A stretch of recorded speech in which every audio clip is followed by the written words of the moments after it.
Bendiciones en el nombre de nuestro Señor Jesucristo y de su Padre Jehová. Sean todos bienvenidos en esta tarde a un diálogo que vamos a tener en el día de hoy. Perdón, a ver si me...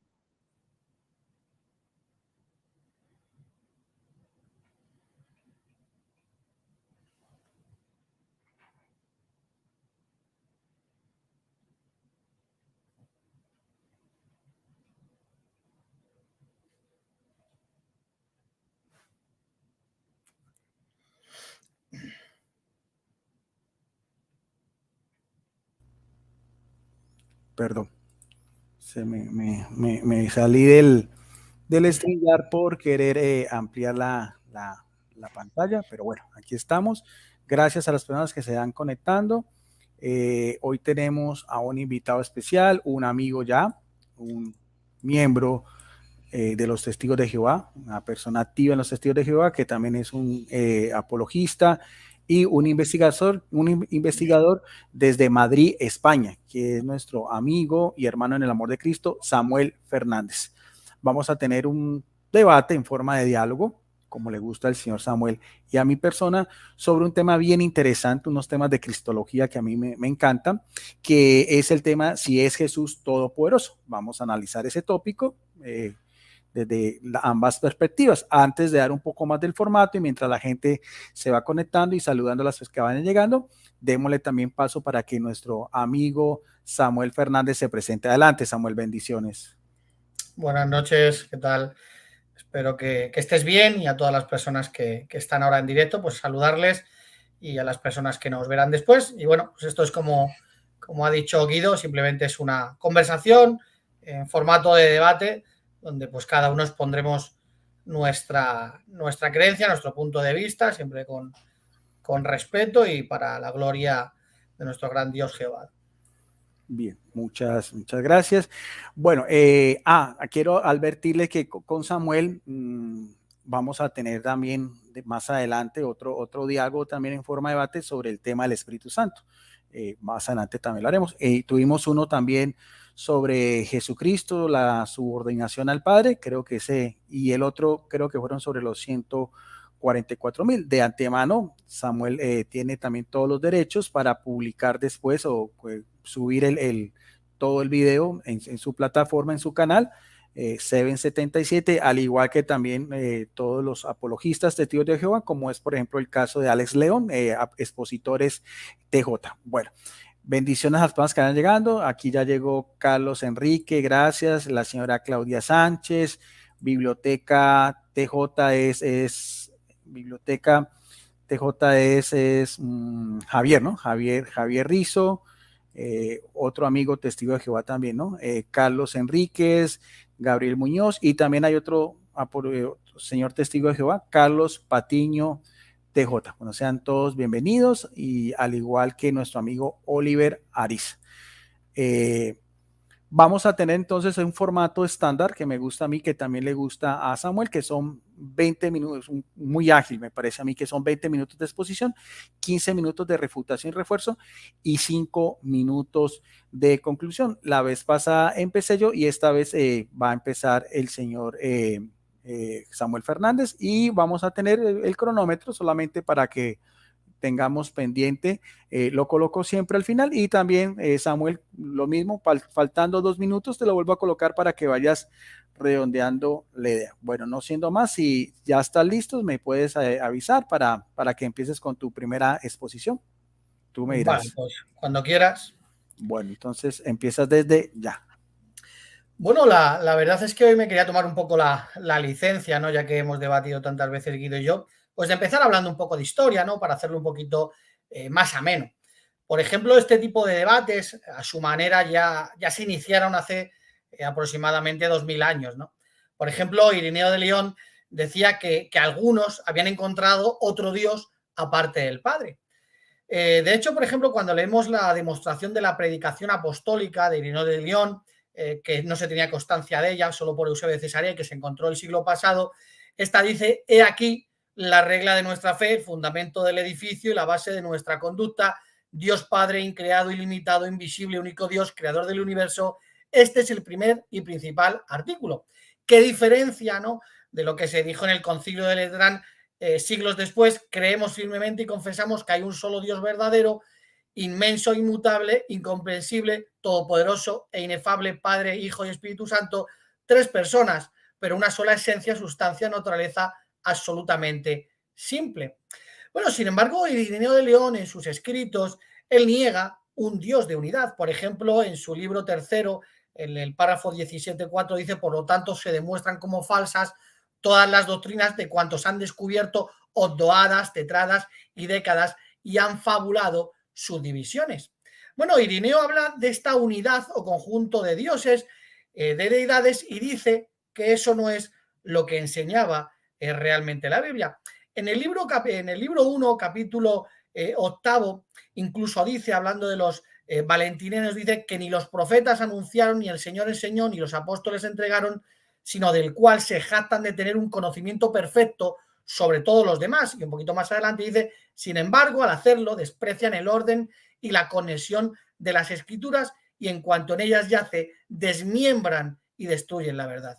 Bueno, es curioso que Irineo de León siempre que habla acerca de Dios el Padre dice que es lo que enseñaron los profetas, enseñó el propio Jesucristo y los apóstoles, ¿no? Y dice que estos valentinianos, por ejemplo, enseñaban otra cosa diferente.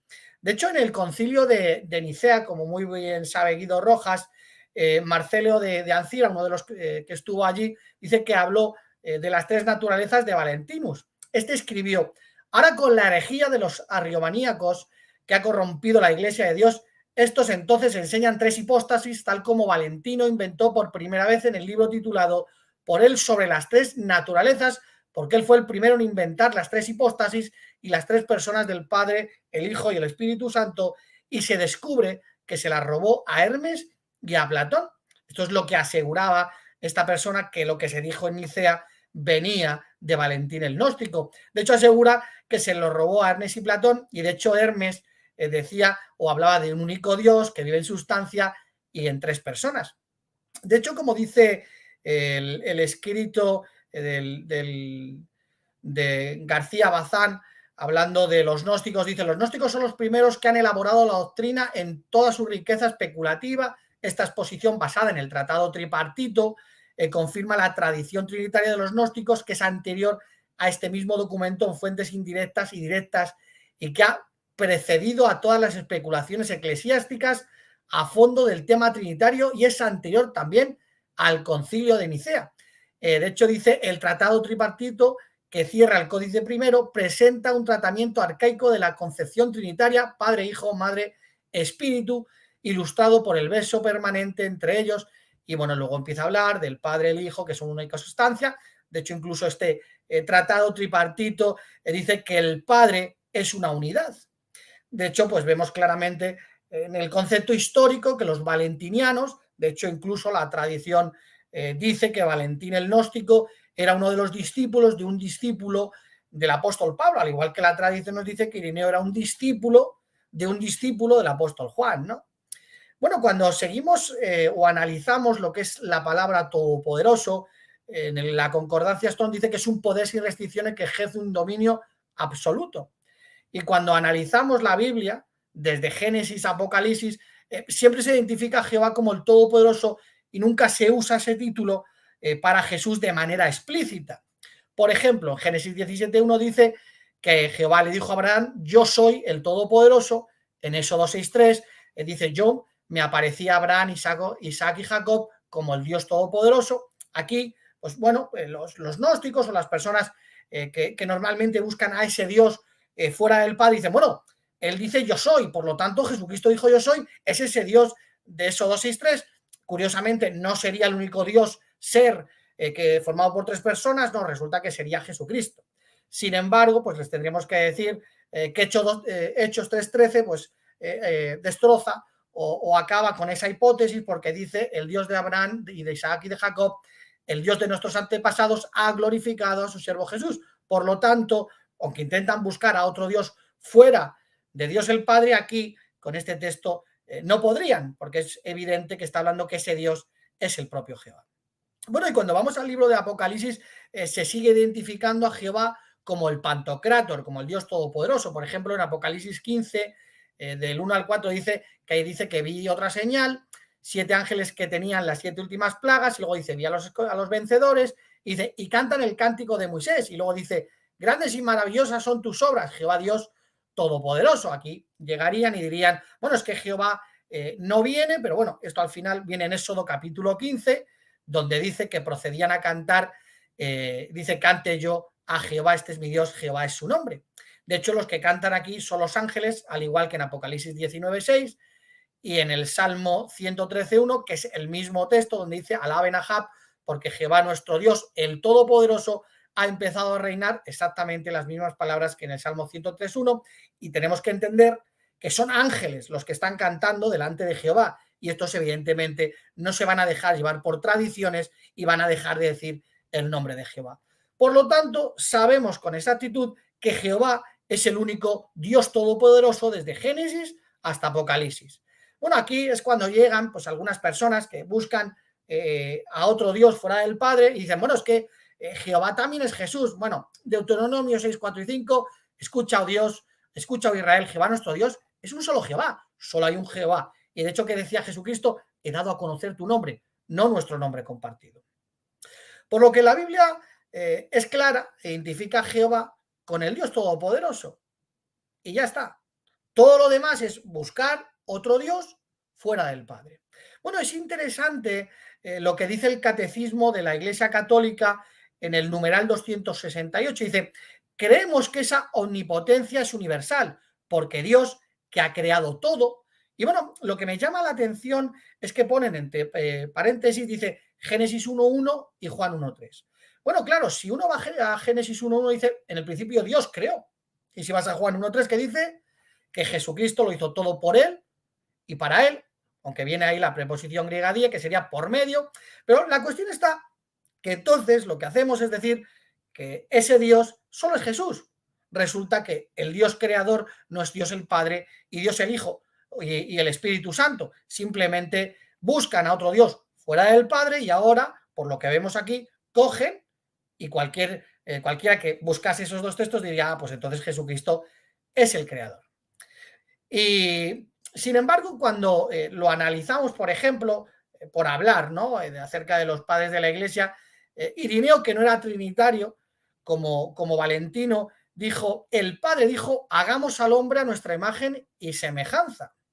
Entonces, ahora los trinitarios que buscan un Dios fuera del Padre, dicen, bueno, entonces, fíjate lo que dice Génesis, hagamos al hombre a nuestra imagen, pero también dice, vamos, bajemos. ¿Habéis visto? La misma autoridad. Hemos encontrado al Dios de Valentina, ese Dios fuera del Padre. Sin embargo, yo te digo que no vayamos tan rápido. El que habla es el que da la orden. No es que tengan la misma autoridad. ¿Por qué? Por ejemplo, Génesis 3:15, ¿qué le dice Dios a Satanás? Él te magullará en la cabeza. Él es Jesucristo y ahora no habla, dirá, porque claro, si es el mismo contexto que diría, porque nosotros te magullaremos o te aplastaremos la cabeza. Sin embargo, ahora habla de que Jesucristo, con su poder, no ese Dios único, hará un acto que será aplastar la cabeza del propio Satanás. De hecho, lo entendemos sobre todo ya cuando lleguemos al Salmo 110.1, ya no va a quedar ningún tipo de dudas. Jehová le dice a Jesucristo, siéntate a mi diestra hasta que coloque a tus enemigos como banquillo para tus pies. ¿Quién haría la acción de colocar? ¿Quién haría la acción de decir, siéntate? Evidentemente, Dios el Padre. Por lo tanto, no hay coigualdad, por lo tanto, no hay igual de autoridad, sino que vemos a un solo ser, al Todopoderoso, ordenando y dirigiendo al propio Jesús. De hecho, esto está en conformidad con 1 Corintios 8:6, que dice, realmente para nosotros hay un solo Dios el Padre, al igual que dice Irineo, contrario a lo que enseñaban los valentinianos, contrario a lo que enseña, por ejemplo, el Concilio de Letrán, dice, procedente de quien son todas las cosas. Aquí viene la preposición griega ek, el punto de donde procede el movimiento o acción. Y luego dice que tenemos un Señor Jesucristo mediante quien son todas las cosas. Por lo tanto, esa preposición que va dirigida al Padre nos está diciendo que el Padre es el que dirige donde procede el movimiento o acción, que nunca veremos que se le aplique esa palabra al propio Jesucristo. Y es que cuando analizamos la Biblia sin prejuicios teológicos, vemos desde un principio la subordinación del Hijo sobre el Padre. y es que el Padre es la máxima autoridad, por lo tanto, es el único todopoderoso. Vamos a analizar varios ejemplos para que lo podamos entender. Deuteronomio 18, del 18 al 20, dice que Jehová levantaría un profeta y dice, pondré mis palabras en su boca y él ciertamente les hablará lo que yo mande. ¿Quién es el que manda? El Padre. Y cuando vamos a Hechos 3:22, se nos identifica a ese profeta como el propio Jesucristo. De hecho, cuando vamos, por ejemplo, y lo podemos comparar con la Biblia Católica de Jerusalén, en Juan 8:38 dice, yo lo que he visto, yo hablo lo que he visto donde el Padre o donde mi Padre.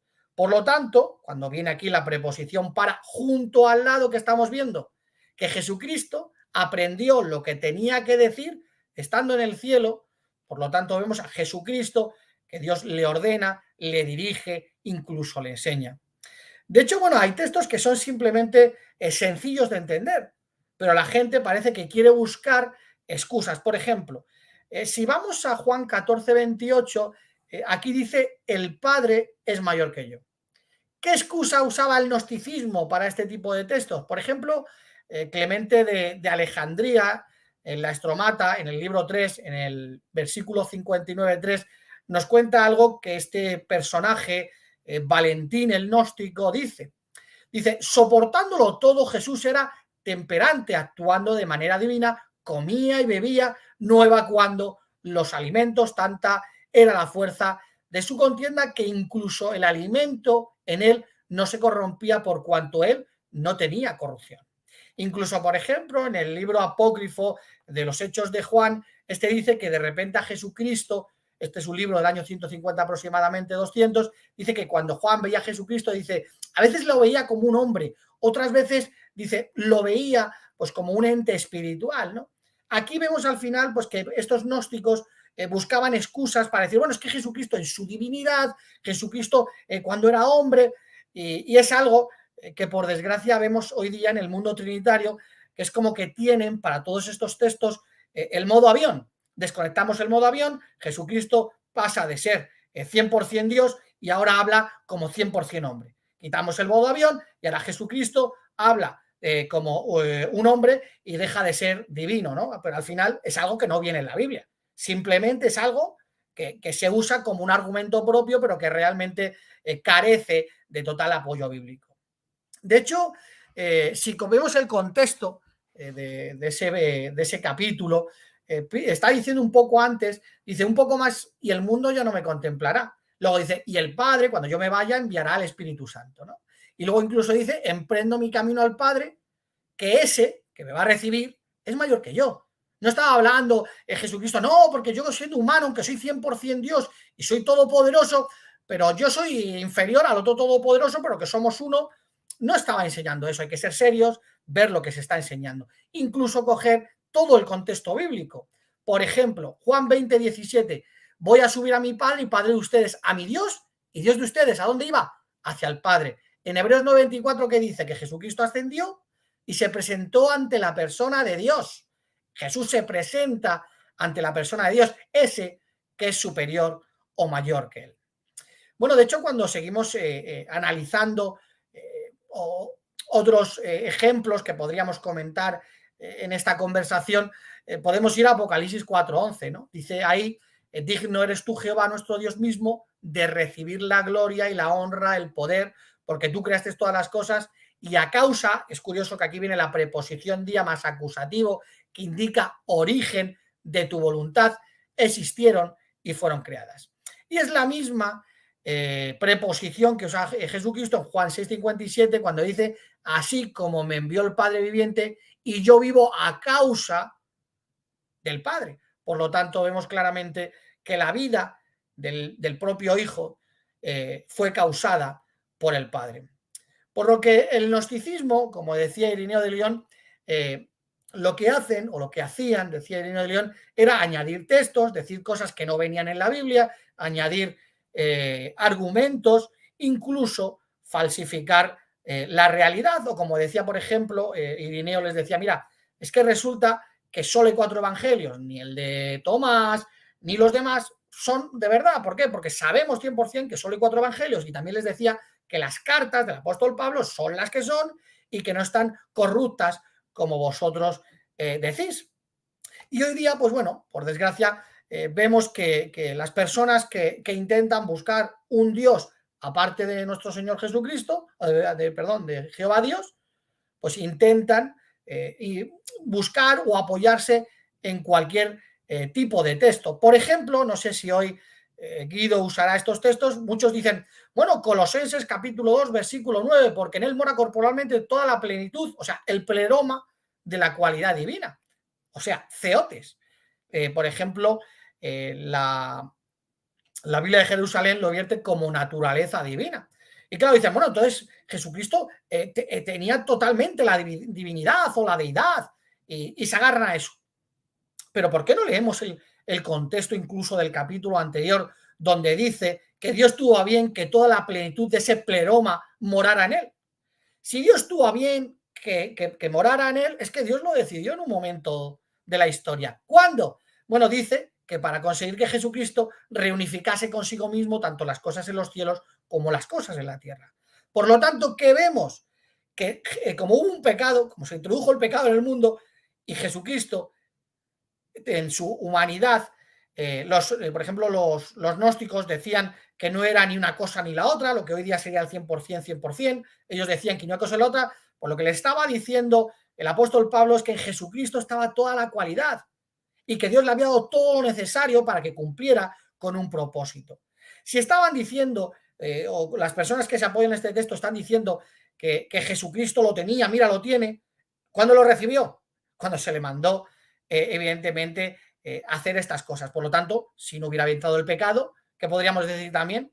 Que Jesucristo no tendría eso, ¿no? Al final simplemente se agarran a un texto dejando el contexto y dejando que la explicación, por ejemplo, de Colosenses 2.9 está en Colosenses 1.19-20. Luego, por ejemplo, también dicen, bueno, es que se hacía igual a Dios. Y van a Juan capítulo 5, 18 y 19. Sin embargo, es totalmente falso. Los fariseos mentían porque ¿qué decía el propio Jesucristo? Yo no hago nada por mi propia iniciativa. De hecho, en el 20 te da la respuesta. Porque el Padre quiere al Hijo y le enseña todas las cosas que él mismo hace y le mostrará obras mayores que están a fin de que ustedes se maravillen. O sea, todavía el Hijo recibiría más información del Padre. De hecho, dice, porque todas las cosas que el Padre hace, el Hijo también las hace de la misma manera. O sea, él está diciendo a los gnósticos, a los fariseos, que él no se hacía igual a Jehová, todo lo contrario. Por ejemplo, también van a Juan 10:30 y dice, bueno, ahí dice, yo y el Padre somos uno. Pero claro, si Jesucristo, aquí por ejemplo, ya activan el modo divino y dicen, no, es que aquí hablaba en su divinidad, pero ¿por qué? Si es que quería enseñar Jesucristo. ¿Que eran uno en qué? Porque realmente si tenía que haber enseñado la Trinidad, tenía que haber dicho, somos uno, somos un solo ser, el Padre, el Hijo y el Espíritu Santo. Sin embargo, Jesucristo no estaba hablando absolutamente de que fueran una unidad, sino todo lo contrario. De hecho, se defiende diciendo, bueno, es que me decís que me hago un Dios o que me hago Dios, pero es que en la ley está escrito, ustedes son dioses, ¿no? Así que cuando vamos, por ejemplo, para entender esto en el contexto bíblico y vamos a Juan 17:11, ahí nos dice que los cristianos sean uno como nosotros también somos uno. Por lo tanto, el contexto bíblico, sin ningún lugar a dudas, nos muestra al Dios Todopoderoso como Jehová Dios y a su Hijo como un subordinado desde el principio. Vemos a Jesucristo recibir órdenes. Vemos a Jesucristo que aprende en el cielo y dice lo que tendría que enseñar. Aquí en la tierra sigue reconociendo que es inferior a su padre y el contexto no nos está hablando de que activara o desactivara el modo avión. Lo que nos está diciendo Jesucristo es que iba al Padre, que él se presentaría ante el Padre y que el Padre era mayor que él. Bien, exactamente 20 minutos la exposición o introducción de nuestro amigo Samuel Fernández, quien en este momento se encuentra en Madrid, España, y yo en Palmira, Colombia. Gracias a las personas que en este momento están conectadas, casi un promedio de 40 personas. Todos sus comentarios son bien recibidos, siempre y cuando con respeto a educación, porque este canal es solamente de cultura religiosa, es solamente un compartir, no estamos aquí en un ring de boxeo. Bueno, voy entonces a dar inicio a mis primeros 20 minutos de exposición y empiezo desde ya. Bien, vamos entonces a analizar también con lo que decía también un poco Samuel, para mirar a ver si Jesucristo también es Dios Todopoderoso, tenemos que primero también mirar a ver quién es Jesucristo, la naturaleza de Jesucristo y su relación directa con el Padre. Vamos a ir a un artículo que aparece en la JWORG, que es la página oficial de los Testigos de Jehová en Internet, Testigos de Jehová, que es una pregunta donde las personas, bueno, ellos mismos ponen esas preguntas y respuestas. Nuestros lectores quieren saber en qué sentido son uno, Jesús y el Padre, que era más o menos lo que Samuel nos contaba. Dice aquí este texto de una manera oficial. Dice, en Juan 10:30 Jesús dijo, yo y el Padre somos uno. Muchas personas utilizan este versículo para justificar su creencia de que Jesús y el Padre forman parte de un Dios trino, pero ¿es eso lo que Jesús quiso decir? Echémosle un vistazo al contexto en el versículo 25. Jesús menciona que sus obras las hacía en el nombre de su Padre. Y en el versículo 27 al 29 explica que su Padre le había encomendado el cuidado de sus ovejas, refiriéndose a sus discípulos. Estas dos declaraciones carecerían de sentido si Jesús y el Padre fueran el mismo ser. Bueno, ahí me parece curioso que los señores testigos de Jehová, sobre todo de la organización mundial, o sea, la sede central donde están ellos, no sepan la diferencia entre lo que es el unicitarismo y la Trinidad, porque la Trinidad nunca dice que son el mismo ser. Se hace una distinción en que el Padre es uno y el Hijo es otro, en lo que creemos que es igual es en su divinidad. De hecho, inclusive que muchas veces he escuchado a Samuel y a otros señores testigos de Jehová que también utiliza este mismo argumento, pero en realidad sería muy interesante hacer la distinción entre lo que piensan los unicitarios y lo que pensamos los trinitarios. En este pasaje lo que Jesús está diciendo podría resumirse así: nadie puede quitar mis ovejas porque mis ovejas, porque nadie puede quitárselas al Padre. Como el Padre y yo somos tan unidos, quitárselas equivalería a quitárselas a él. Habría que mirar en qué están unidos, ¿no? Porque si el uno es padre y el otro es hijo, tiene que tener una relación mucho más estrecha, simplemente una simple misión. El padre y el hijo tienen que tener la misma naturaleza, la misma sustancia, tienen que tener también una identidad propia que los diferencia a los demás. No sé en qué manera se diferencia el padre al hijo, del padre a una simple criatura como tal. Eso habíamos que investigarlo. Dice, para ilustrar este punto de otro modo, imaginemos que un hijo dice, si alguien le hace daño a mi padre, es como si me le estuvieran haciendo a mí. Volvemos a repetir, porque hay una relación directa en cuanto a parentesco, en cuanto a, si humanamente estamos hablando, en cuanto a genes, en cuanto a sangre, en cuanto a un vínculo único y estrecho e indisoluble que es padre e hijo, y eso siempre va a ser de manera primordial. ¿Verdad que nadie pensaría que son la misma persona? Evidentemente volvemos a caer en el unicitarismo. Más bien sus palabras demuestran la estrecha relación que existe entre ellos, igual que las que hay entre Jehová Dios y Jesús. Ahora, esto es lo que de pronto también he escuchado mucho, también desde la apologética de los testigos de Jehová, decir en qué casi ellos resumen la relación directa entre Jesucristo y Jehová. Acordemos que también se admite que es Padre y el Hijo. Por lo tanto, es una relación mucho más estrecha, como dice acá. Son uno en el sentido que tienen el mismo objetivo, normas y valores. ¿Será que solamente eso? ¿Será que solamente la relación del Padre y el Hijo de Jehová con Jesucristo son solamente en el sentido de la misión salvadora, en que el Hijo obedece al Padre, en que el Hijo hace la voluntad del Padre, en que el Hijo se somete al Padre? Tendríamos que mirarlo a ver desde las Sagradas Escrituras. Jesús nunca quiso independizarse del Padre, a diferencia de Satanás, de nuestros primeros padres. Hay que tener en cuenta que Satanás es una criatura humana subordinada al Padre y al Hijo, porque todo lo hizo Jesucristo, todo hecho por Él y para Él y en relación directa a Él. De hecho, Jesucristo tenía el poder de decirle a Satanás, cállate y aléjate de mí. De hecho, inclusive, como decía nuestro amigo Samuel en el protoevangelio de Génesis 3:15, Jesucristo es el único que tiene la autoridad y la potestad de pisarle la cabeza a Satanás, que es la misma serpiente antigua, diablo o diabolos, que aparece también en Apocalipsis. Dice, y en nuestros primeros padres el mismo explicó, el Hijo no puede hacer ni una sola cosa en su propia iniciativa, en sentido de obediencia, en eso sí estamos de acuerdo, sino únicamente lo que ve hacer el Padre. Porque cualquier cosa que aquel hace, esas cosas también las hace el Hijo de igual manera. En esta relación sí vemos una unidad en cuanto a misión salvadora, como decíamos desde Génesis 3:15.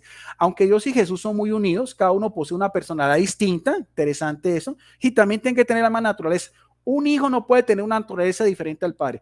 Nuestro amigo Samuel no puede engendrar un chimpancé o un orangután o un simio, no. Nuestros amigos Samuel, si él tiene hijos, esos hijos son tan humanos como él. Genéticamente también tienen que tener los genes de él y también a veces inclusive hasta el mismo grupo sanguíneo y también rasgos que lo hacen no solamente en la persona, sino también físicos. Tan es así que uno dice, uy, mire cómo es la misma estampa del Padre. Jesús tiene sus propios sentimientos, pensamientos, experiencia y puede tomar decisiones por su cuenta. Aún así decide someterse a la voluntad del Padre, pues él mismo declara que no efectúa mi voluntad, sino la tuya. Al fin y al cabo es el Hijo perfecto en el sentido pleno de la palabra, Lucas 22:42. Si Jesús no tuviera la posibilidad de tomar decisiones diferentes a las de su Padre, estas palabras no tendrían sentido. Además, si fuera realmente el mismo ser, otra vez caemos en el unicitarismo, indistinguible el uno del otro, porque le oró Jesús a Dios. ¿Y por qué admite humildemente que habrían cosas que él no sabía, pero su Padre sí? Evidentemente porque son dos seres diferentes. No quiere decir que Jesucristo también no tenga cualidades que también pueda tener el Padre, y esto lo vamos a ver. En muchas religiones, bueno, esto no tiene mucho que ver, se rinde culto a dioses que luchan entre sí, pese a ser miembros de una misma familia. Por ejemplo, en la mitología griega no tiene absolutamente nada que ver con el cristianismo, en este caso católico. Cronos derrocó a su padre, Urano devoró a su propio hijo, me parece que es sobra. ¿Qué diferencia es la relación que Jehová tiene con su hijo? Entre ellos hay verdadera unidad y amor. Ahora, esa unidad de amor es indisoluble, es eternamente y para siempre, al menos que Jesucristo en un momento no haya sido hijo de Dios. ¿En qué momento Jesucristo no es hijo de Dios? ¿O cuándo deja de ser hijo de Dios? En este caso, Jehová. ¿Hay algún pasaje donde demuestre lo primero y lo segundo? Jesús también habló de la posibilidad de estrechar nuestro vínculo con ellos cuando oró a favor de sus discípulos. Hagan petición para que todos ellos sean uno, así como tu Padre está en unión conmigo y yo estoy en unión contigo, que ellos también estén en unión con nosotros, evidentemente de una manera espiritual, porque los seres humanos ni los ángeles tienen la connotación directa que tiene Jesucristo con el Padre, que eso lo vamos a ver. Ambas son criaturas y Jesucristo está en un nivel muy superior. Juan 17, 20, 21. ¿Qué privilegio puede estar en unión con los dos seres más importantes de todo el universo? Tal como hemos visto cuando Jesús declaró que él y su Padre eran uno, no estaban diciendo que fueran parte de una misteriosa Trinidad, más bien están describiendo la profunda relación que tiene con Dios, la más estrecha que puede existir. Bueno, después de ver este primer artículo de los testigos de Jehová, que es muy recurrente, sobre todo cuando dialoga uno con los testigos de Jehová, siempre dicen, saca muchas alusiones. De hecho, nuestro amigo Samuel lo decía, esos son en la misión nomás, misión salvífica, pero es mucho más aún. Quiero mostrar de mi biblioteca personal este libro que tengo. Es un libro que se utilizaba anteriormente mucho en la predicación del ministerio público, que se llama, lo tengo fotocopiado, Samuel sabe, Razonamiento a partir de las Escrituras. Este era como casi como un catecismo, un manual que utilizan los testigos de Jehová en su ministerio público. Aunque no lo utilizan, ya Samuel sabrá las razones, pero creo que lo que dice aquí teológicamente seguirá siendo lo mismo. Vamos a ver en la página 206, donde habla de Jesucristo. Ahí está, de Jesucristo, al pie de la letra, porque yo tuve la oportunidad de leerlo completamente todo.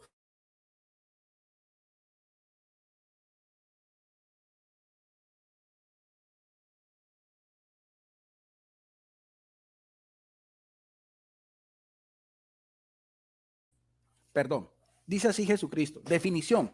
Ahora, ¿cuál es la primera definición que hace este manual? Que sabemos que todo esto viene pues con las directrices de los dirigentes de los testigos de Jehová, que es el cuerpo gobernante, lo cual es completamente valedero, como decir la Iglesia Católica, el Papa y los obispos. Dice, definición de Jesucristo. ¿Cuál es la primera definición? El unigénito Hijo de Dios, el único Hijo traído a la existencia directamente por Jehová. Eso lo hace diferente de los seres humanos y de los ángeles. De hecho, también dice también más aquí, cuando dice fue Jesucristo sencillamente un hombre bueno, dicen, él mismo dijo que había existido antes de haber llegado a ser humano, o sea, había una preexistencia de Jesucristo, que era hijo unigénito de Dios, otra vez, o sea, Jesucristo siempre ha sido hijo unigénito de Dios, ¿no? Que era el Mesías, aquel cuya venida había sido predicha por todas las escrituras hebreas. Y interesante, porque ponen como referencia Juan 3:13, Juan 10:36, Juan 4:25, 26, Lucas 24:48 y 44-48. Ahora, aquí sabiendo antemano que Jesucristo es diferente, como lo dice la propia libro Los Testigos de Jehová, una relación directa con Jehová porque es su unigénito, tendríamos que definir qué es unigénito en el griego. Aquí lo vamos a ver. Es un término que significa monógenes, se deriva del adjetivo de genes, genos, origen, raza, injerto. O sea, ¿qué es lo que da a entender? Si nosotros vamos a una exégesis sencilla, el término monógenes puede traducirse como único engendrado, único en su clase, único nacido y sin paralelo o incomparable. Ahora, nuestro amigo Samuel tendría que luchar con este término monógenes porque eso hace la diferencia entre Jesucristo, a Miguel Arcángel, que nunca dice que es monógenes, a ninguno de los ángeles digan que son Elohim, porque también la Biblia, el Antiguo Testamento, utiliza ese término hebreo para jueces. O sea, ni jueces, ni los jueces del pueblo de Israel, ni los ángeles, ni nadie más tiene el derecho exclusivo de ser monógenes, o sea, el único que ha sido engendrado directamente o que viene Jesucristo por el Padre. De ahí viene el término género, génesis, genética, genoma. ¿De entender? Esa es la relación directa, estrecha, única e indisoluble entre el Padre y su Hijo Jesucristo. Sería muy interesante analizar un poquitico más eso desde la perspectiva de Samuel. De hecho, inclusive en Juan 1:18, en algunas Biblias dice también monógenes teos, o sea, el Dios unigénito, como aparece en algunos de los escritos más antiguos. Bueno, vamos a mirar a ver, después de aclarar un poco sobre la naturaleza de Jesucristo y su relación directa con el Padre, vámonos a la palabra de Dios y voy a utilizar en este particular, voy a utilizar una Biblia que me gusta mucho, que es la Biblia latinoamericana pastoral de la editorial El Verbo Divino, en un evangelio que tiene una connotación especial, que es el Evangelio de Juan, fechado ya entre los años 90 y 60, que algunos eruditos, sobre todo de la rama católica, teólogos dicen que fue escrito precisamente para combatir la herejía de los ebionitas o eserinto, que negaban precisamente que Jesucristo era también verdadero hombre y verdadero Dios. Una creencia que podríamos nosotros discutir con Samuel, pero que era mayoritariamente desde el principio creer que Jesucristo también era Dios en el sentido pleno de la palabra, diferente al Padre, pero sin una relación directa de su divinidad. De hecho, inclusive ese término unigénito es más que claro para hacer esa distinción. Vamos al Evangelio, como decíamos, de Juan. En el capítulo hay varios textos, pero me parece importante en el capítulo 16 de Juan, versículo 15, dice Jesucristo en modo imperativo. El modo imperativo en griego es con autoridad, con poder, con decisión.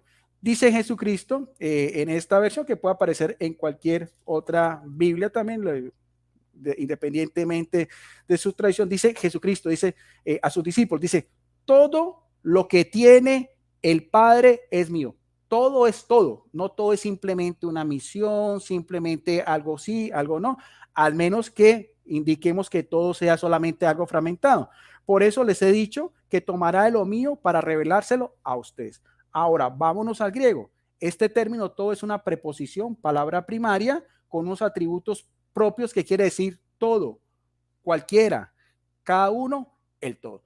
Ahora, si Jesucristo mismo dice, por ser el unigénito del Padre, que todo lo que tiene el Padre es mío, veo que aquí cambia un poquitico los roles, porque no sería todo lo contrario. No, Jesucristo precisamente también está diciendo que todo lo que tiene el Padre es suyo. Si todo lo que tiene el Padre es suyo, no es su misma naturaleza divina, no es su mismo privilegio, no es la misma adoración proscuneo, no es los mismos rasgos, no es los mismos privilegios. Entonces, pues ahí tendríamos que nuestro amigo Samuel nos explique ese término en griego que es paz. Ahora, no solamente es esa, también en Juan 17:10, nuevamente Jesucristo con esa misma autoridad y con esa misma voz de poder, porque al fin y al cabo es el logos de Dios o la palabra de Dios que se hace carne, en él no puede haber ninguna mentira. Dice también en Juan 17:10, casi la misma expresión exegética, dice, pues todo lo mío, hablándole al Padre, pues todo lo mío es tuyo y todo lo tuyo es mío.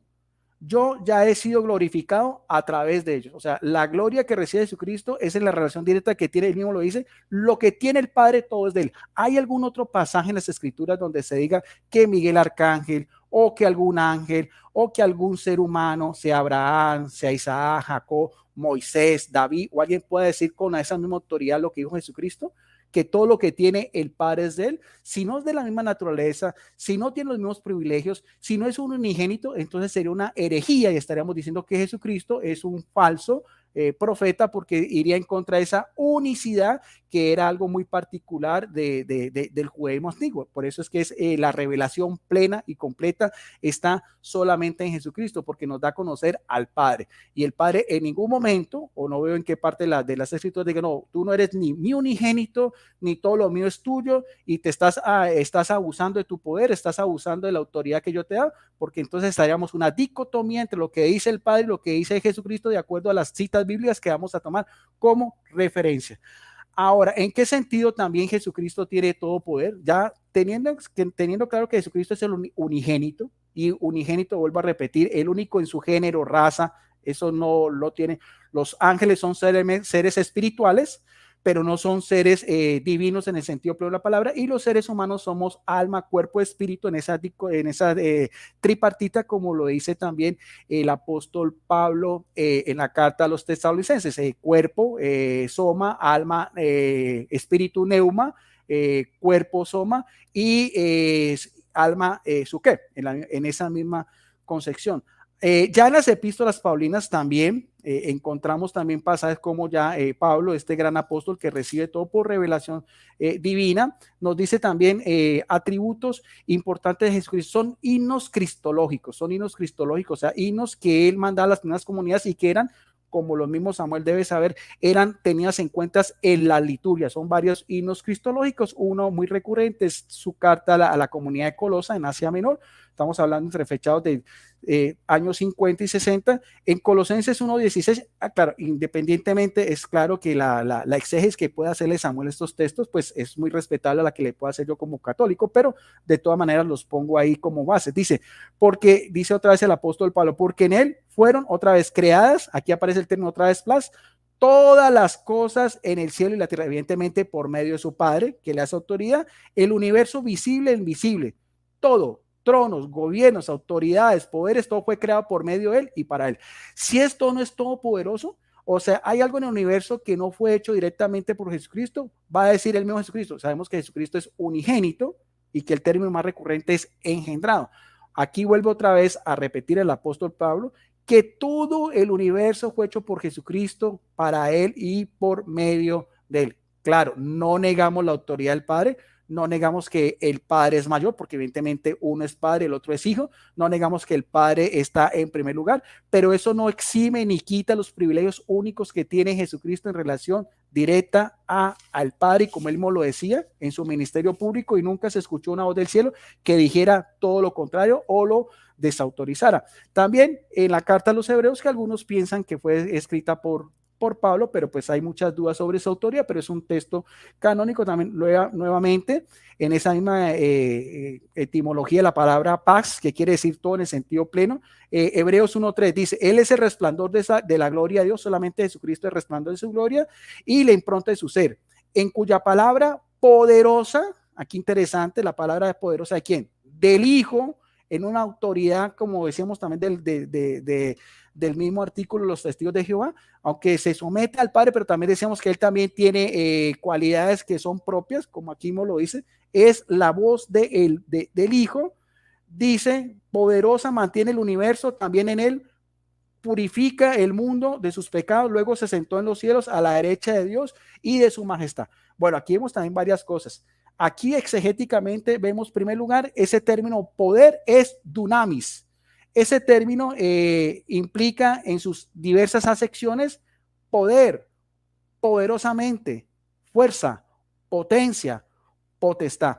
Ahora, si Jesucristo sostiene todo el universo, que sabemos que es infinito, al menos que astronómicamente me muestra lo contrario, no tiene Jesucristo ese poder que lo hace un ser exclusivo, único, en relación directa de cualquier Elohim que puedan decir nuestros amigos testigos de Jehová, sean ángeles o Elohim en el sentido también como se utilizaba una variable polifacética o polisemántica en el hebreo con los propios jueces de Israel. Si Jesucristo no sostiene todo con su poder, o si lo sostiene, ¿cómo lo hace? Si no es todopoderoso, es un ser inferior, es una criatura, es alguien que no tiene la misma naturaleza y la misma potestad del Padre. Ahí entonces tenemos que irnos otra vez al griego para definir qué entendemos por la palabra plas, y en este caso la palabra dunamis. De hecho, también hay muchas otras citas bíblicas ya para finalizar. Tengo tiempo para la una, otra vez en el ministerio público de Jesucristo, en Juan capítulo 3, versículo 35 y 36. Con esto termino. Dice también otra vez Jesucristo, porque el Padre ama al Hijo y ha puesto todas las cosas en sus manos. El que cree en el Hijo vive vida eterna. En cambio, el que no cree en su Hijo tendrá que enfrentarse a un juicio de Dios y nunca conocerá la vida. Bien, lo mismo. Se me fueron algunos segundos. Igual, Samuel, si tienes también, puedes redondear la idea, también que no pasen más de 30 segundos. Bueno, entonces ya terminando estas primeras exposiciones de parte y parte, viene también algo que es muy importante, muy interesante también en este diálogo, debate con nuestro amigo Samuel Fernández, que es la parte de la refutación, o también, Samuel, si quieres también refuerzo, no hay ningún problema. Gracias a las personas que en este momento están conectadas, casi un promedio de 60 personas, veo muchas personas, amigos, Tomás Tupá, Carlos Patiño, dice TJ, dice Ramón Berríos, también se aparece como testigo de Jehová, Luis Beto, Edwin, Eva Sandoval Vázquez, Ángel Luciel, bueno, son las personas que veo que están activas en el chat, están haciendo Gina Coronado, Andrés 21, no olviden como siempre, un video público, compártanlo, denle una manito arriba y también todos los personas que quieran compartirlo, bien sea de la parte católica o evangélica, lo pueden hacer. Bueno, gracias entonces a todos ustedes por estar presente en este interesante debate. Bueno, Samuel, entonces lo mismo, voy a apagar mi micrófono y apenas empiece el cronómetro, puedes empezar. ¿Estás ya listo? Sí. Dale, puedes empezar desde ya. Bueno, la cuestión, Guido, no sé si no leías bien o es que no sé si no conoces tu doctrina, porque has leído varias veces. Además, si fueran el mismo ser y decías, es que los testigos se creen que somos unicitarios, que es que los católicos creen que solo hay un ser de tres personas. Si no, dime lo contrario, a lo mejor es que son tres seres totalmente diferentes y estamos aquí debatiendo otra cosa totalmente diferente. Vosotros creéis, por muy herético y por muy valentiniano que sea, que hay un solo ser que tiene tres personas dentro. Bueno, luego hablas del monogenes y has dicho que a Miguel el Arcángel no se le aplica. Sí, no se le aplica a Miguel el Arcángel. ¿Y al Padre? ¿Y se le aplica al Espíritu Santo, monogenes? Entonces vamos a entender que si el monogenes Theos, que es el único Dios de esa clase, es el Todopoderoso y solo hay ese único Dios de esa clase, el Padre y el Espíritu Santo también son todopoderosos. La verdad es que, bueno, has dicho algunos argumentos, luego iremos un poco más adelante con el tema, porque, claro, has confundido tener mucho poder con ser todopoderoso, pero incluso que Jesucristo le dé cosas al Padre, o sea, te crees que con eso ya las tenía, pero bueno, eso lo vamos a ir analizando un poco más adelante. Algo que me ha llamado también la atención es que has dicho que en el siglo II creían que Jesús era Dios. Eso es totalmente falso. Justino Mártir dice literalmente, y eso sí, en el griego se ve claramente, que Jesucristo es un ser creado. Y más claramente todavía lo dice Clemente de Alejandría. Ireneo de León siempre dice que hay un único Dios que es el Padre. Y luego dice, por ejemplo, Ireneo de León, que a otros en las Escrituras también se les llama Dios, como por ejemplo a Jesucristo y a los 144.000 o a los escogidos, pero por ejemplo no lo dice del Espíritu Santo. Bueno, la verdad es que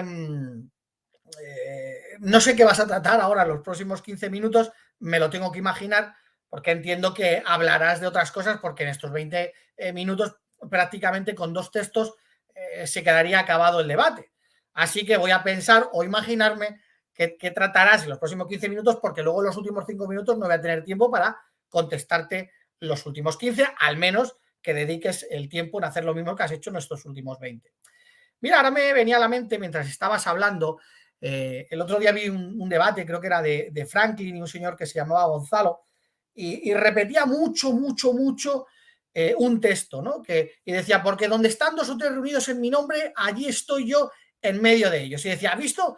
Jesús es tiene omnipresencia. Claro, pero este tipo de argumentos, al igual que los que acabas de dar, empiezas a decir, bueno, vamos a hacer preguntas. Entonces, si solo hay una persona reunida en su nombre, ya no es omnipresencia. Ese es el problema de agarrarse a un texto y no al contexto bíblico. Por ejemplo, en 1 Corintios 5, 3 y 4 pasa lo mismo que en Mateo 28, 20, ¿no? Que se está hablando de casos judiciales y cómo tratarlos. Entonces, dice el apóstol Pablo, por ejemplo, en 1 Corintios 5, 3 y 4, dice, aunque yo estoy físicamente ausente, estoy presente en espíritu.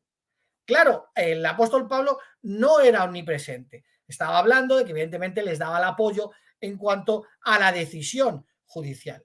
Sin embargo, ¿qué pasa? Que hay personas que no sé el por qué, cogen un texto y de ese texto no salen. Cogen este y ya está. Pero ¿no veis el contexto de verdad? O sea, todo lo del Padre es mío, pero resulta que luego te voy a leer y te voy a mostrar que todas las cosas se las dio el Padre. Y si yo te doy una cosa es que tú no la tenías. ¿Te das cuenta de que ese tipo de argumentación realmente no es una argumentación sana, o por lo menos no es una argumentación de alguien que quiere descubrir la verdad?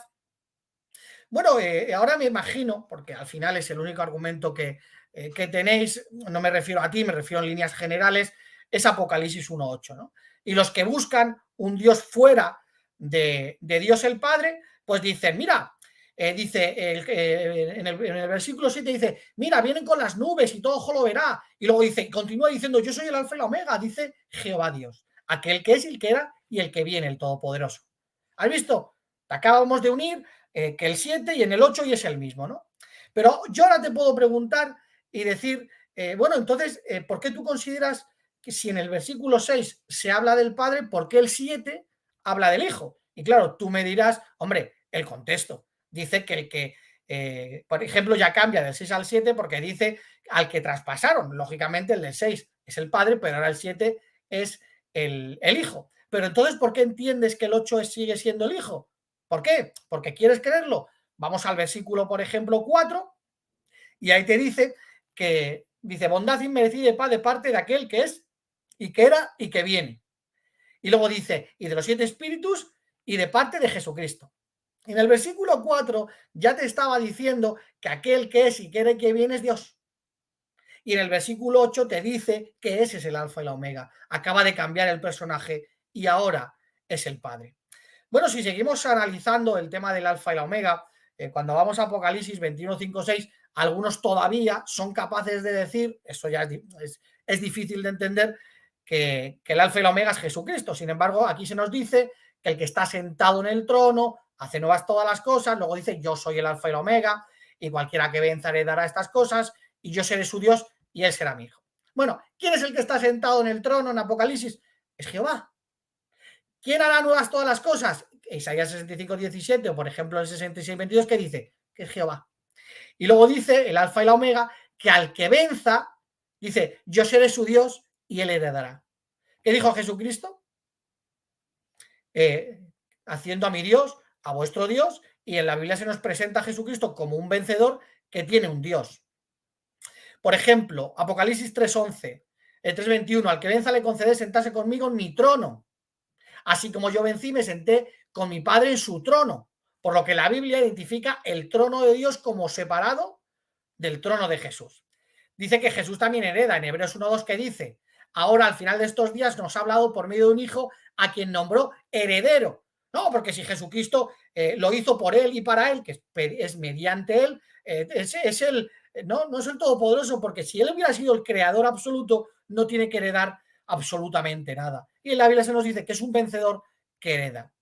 Luego, por ejemplo, dice en Apocalipsis 3.12, al que venza lo haré columna en el templo de mi Dios. Acabamos de ver que dice yo seré su Dios y Jesucristo dice en el templo de mi Dios, sobre él escribiré el nombre de mi Dios, el nombre de la ciudad de mi Dios, la nueva Jerusalén que bajó desde el cielo, donde está mi Dios y mi nuevo nombre. Y bueno, cuando llegamos a Apocalipsis 22.13, después desde Génesis hasta Apocalipsis hemos visto que el Todopoderoso solo es el Padre o el que tiene todo el poder máximo, indispensablemente de que Jesucristo sea poderoso. Ahí vemos que ahora algunos intentan decir, bueno, es que resulta que Jesucristo, porque empezamos a ver que si da agua o que si dice, pero cuando queremos intentar explicar, por ejemplo, el capítulo 12, se aclara buscando quién paga el galardón y por tiempo, desde luego, no voy a entrar ahí. Bueno, la verdad es que Jesús tiene la autoridad porque el trono es un símbolo de autoridad. Por ejemplo, Apocalipsis 2, 26 y 27 dice, al que vence y se mantenga en mis caminos hasta el fin, le daré autoridad. ¿Quién dará autoridad? Jesús, sobre las naciones, así como yo he recibido autoridad de mi Padre. ¿Quién le dio autoridad? Jehová se la dio a Jesucristo. Por lo tanto, cuando Jesucristo dice yo tengo todo el poder, toda la autoridad, evidentemente, ¿quién se lo ha dado? Se lo ha dado el Padre. Y si se lo ha dado es porque antes no lo tenía. Apocalipsis 3:21, al que venza le concederé sentarse conmigo en mi trono, así como yo vencí y me senté con mi Padre en su trono. Por lo tanto, el Padre le deja a Jesucristo sentarse en su trono, le da autoridad y Jesucristo hará lo mismo con los que venzan. Bueno, muchos dicen, bueno, es que Jesús da agua y el alfa y el omega también. Y entonces, bueno, Valentín tenía razón, hay un Dios fuera de Dios el Padre. Pero, ¿quién da el agua? En Apocalipsis 22:1 vemos que ese agua sale del trono de Dios y del Cordero. Entonces, también podemos entender que no es solo que lo de Jesucristo, porque, por ejemplo, en Apocalipsis 22:17 dice que tanto la novia como el Cordero también dan ese agua. Y en Juan 7:37 dice Jesucristo, si alguien tiene sed, que venga a mí y que beba. Pero ¿quién es la fuente? O sea, la cuestión está, ¿quién es la fuente? Por ejemplo, Jeremías 2:13, porque mi pueblo ha hecho dos cosas malas, me han abandonado a mí, la fuente de agua viva. Salmos 36:9 que dice, en ti está la fuente de la vida. Y en Jeremías 17:13, oh Jehová, porque han abandonado Jehová la fuente de agua viva. Y ahora entendemos las palabras de Jesucristo en su contexto bíblico, fuera de historias, de mentiras gnósticas, y porque Jesucristo, ¿qué dijo? Jesús les contestó, yo soy el camino, la verdad y la vida, nadie puede llegar al Padre si no es por medio de mí. Y en Apocalipsis 7:14 dice, porque el Cordero que está en medio del trono los pastoreará y los guiará a manantiales de agua de vida. Vemos que Jesucristo nos lleva ¿a quién? Al Padre, y el Padre, ¿quién es? Es la fuente. Bueno, normalmente aquí es cuando entran, bueno, es que Jehová viene y entonces Jesucristo es el que viene. Bueno, Malaquías 3:6 habla de una venida conjunta de Jehová y de su mensajero del pacto, ¿no? Bueno, me voy a meter en Isaías 9:6 porque si no, no me va a dar mucho tiempo. Al final se hace corto. Y aquí, bueno, nos viene hablando de que se le llamará Dios poderoso, Padre eterno, príncipe de paz. Bueno, de este texto, que ya conocemos todo, por lo que no voy a leerlo, al final tenemos que entender varias cosas. Primero, la persona del Hijo no era conocida en su preexistencia. Tanto es así que aquellos judíos que no reconocen a Jesús ni en el Nuevo Testamento siguen diciendo que Elohim habló con ángeles. Segundo, tenemos que entender que en Isaías 9:6 está hablando de una condición futura del preexistente, una profecía que no tiene cumplimiento en el ángel de Jehová en el Antiguo Testamento. Un hijo nos ha nacido. ¿Implica esto que sería llamado desde su nacimiento Dios poderoso? Pues no. ¿Por qué? ¿Por qué lo decimos? Bueno, para empezar, tenemos que entender todo el contexto que dice el dominio. Vemos que ese dominio no estuvo sobre sus hombros al nacer. Por lo tanto, no podemos entender ese contexto. Eso sería después. Lo mismo con Padre Eterno. Esto es cuando nos da la eternidad que Adán nos quitó, ¿no? Jesucristo con su sacrificio nos da la eternidad o nos da la vida eterna mediante su sacrificio. Maravilloso consejero, pues como cabeza de la congregación, que él guía como cabeza desde que comenzó el derramamiento del Espíritu Santo. Entonces, ¿por qué no vamos a poner en el mismo tiempo la expresión Dios poderoso? Y aquí es donde vamos, porque bueno, has dicho muchas palabras, pero no has dicho las palabras que deberías de haber dicho. Por ejemplo, en el hebreo, el Gibor estaría señalando la condición que nació, o sea, el Hijo del Hombre llegaría a tener en su exaltación, poderoso. Sería y fue exaltado hasta ser, ¿el qué? Gibor, solo Gibor, pero nunca el Sadai, todopoderoso, como Jehová en Génesis 17:1. No sería exaltado hasta Dios todopoderoso. Lógicamente, si aquí se tenía que decir que a Jesucristo, ¿cómo se le conocería? Como dice Diego Rojas, como Dios todopoderoso. No. Sería conocido como Dios poderoso. No se le aplican las palabras todopoderoso. Tiene un tope. Cuando llegaran a conocer a Jesucristo, tiene un tope. ¿Que ese tope cuál es? Dios poderoso. Y bueno, además esta exaltación a el Gibor le ocurre solo en la segunda etapa de su existencia, y esto es importante. ¿Y por qué no en la primera? Cierto es que no podemos negar que él era poderoso en su preexistencia, pero no al grado de que se le otorgó tras su resurrección. Entonces podemos preguntarnos cómo entonces es eso de que un todopoderoso es menos poderoso durante toda la eternidad pasada. No tiene explicación. Eso es imposible para un ser que realmente es todopoderoso. También nos podemos preguntar cómo puede ser todopoderoso alguien que durante toda su eternidad pasada no ha sido Señor. Porque ¿qué dice la Biblia? Dios lo hizo Señor. Bueno, la cuestión está que el Logos que se hizo carne y habitó entre nosotros fue hecho Señor para estos tiempos y no en su preexistencia. Entonces yo me pregunto al auditorio, ¿o es que hay textos que hablen del Logos como Señor o del Señor del ángel de Jehová? Y si no era Señor, ¿cómo puede creer alguien que es y ha sido todopoderoso? Claro, porque son títulos que reciben. Entonces ahora, cuando empezamos a ver el contexto bíblico y no nos vamos a textos esparcidos o opiniones personales teológicas, vemos Filipenses 2.9, hereda un nombre por encima de todo otro nombre. Hereda. Si tú heredas, ¿qué es lo que no tenías? Lo que estás heredando. Por lo tanto, si ya eras el todopoderoso, no puedes heredar un nombre por encima de otro nombre, porque ya lo eras. Hebreos 1.4, ese nombre llega a ser más excelso que el de los ángeles. Si llega a tener un nombre más excelso que el de los ángeles, es que evidentemente o los ángeles todos serán todopoderosos o Jesucristo evidentemente no llega a ser el todopoderoso porque excede al de los ángeles.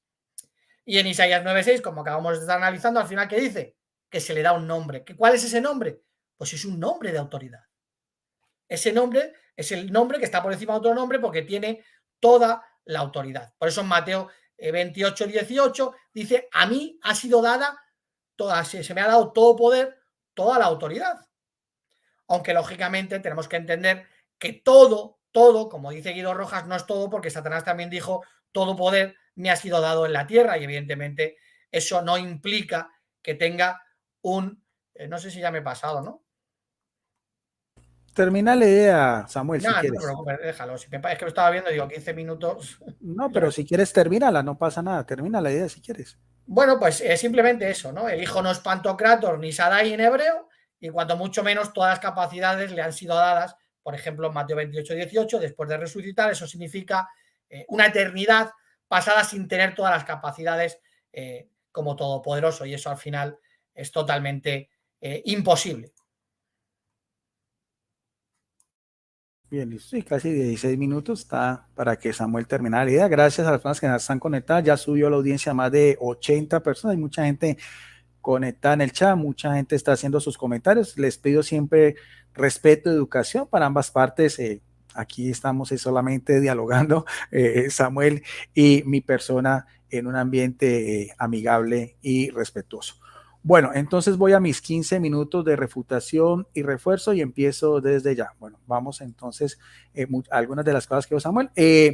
Lo primero es, y que creo que le restó muy poca importancia nuestro amigo Samuel al término monógenes, que me fui a su raíz etimológica, y dijo Samuel algo que me confundió. Él decía que, hablando de Jesucristo, dice que porque ni el Padre ni el Espíritu Santo son monógenes. Pues evidentemente no, porque son diferentes.